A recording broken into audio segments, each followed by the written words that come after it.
We found her in the ruins of Cor Aerad. What was she?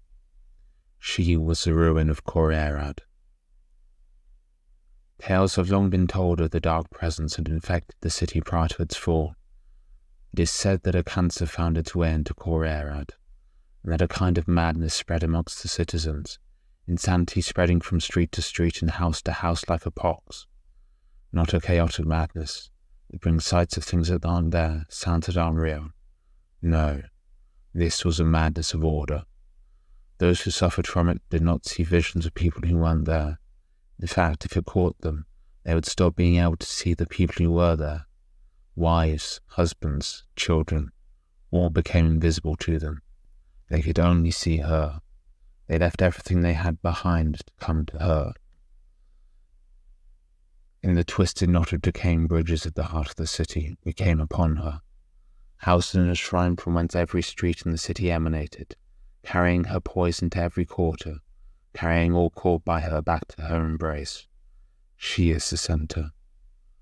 Above, below, and all around the city stretches, Cor Aerad, fallen, decaying, diseased. Her shrine glowed red. Built where natural light would struggle to penetrate, the crimson-hued luminescence guided us to her like moss drawn towards the firelight. Across the rubble-strewn bridge we approached her, kicking away the dust of ages. We could see her silhouette as we grew closer, standing there imperious, and alone. And still the only sounds were the sounds of our own footsteps, our own breathing. It was the light that drew us. We could see no fire, no lamp nor candle, which might produce such a light. We were curious. We were captivated. But we were also cautious. Closer, ever closer we came, but even though our eyes were fixed upon her, we did not fail to spot the details. It was the dwarf, Holgrim, who pointed out that the ruination all around us was not natural. The bridges had been built strong and built well, by masons of a greater race that now exists, who had the skill to make their work withstand many more ages than the world has yet seen. Holgrim noticed the tool marks on the stone, the chiselling and the hammer blows that had shattered the columns around us. Someone had tried to cut the bridges, to sever the arteries, to starve the heart. Whoever they had been, they had only partially succeeded, as many bridges remained intact as had fallen.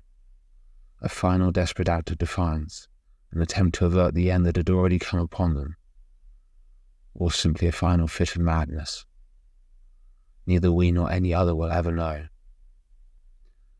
It was Greta, sword mistress, who noticed how even the vines were drawn towards the shrine.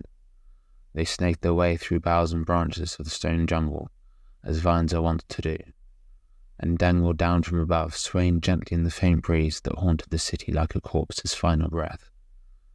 Except that where they grew near the shrine, the vines did not dangle straight down towards the earth as seemed normal. Instead, the ropes of foliage were drawn towards the shrine like a needle to a magnet. She drew all life in the city towards her, although it seemed we had come to her by chance as we explored the maze of broken streets and sideways. I now believe that once we set foot in the city, we could not have avoided her any more than a compass can point west.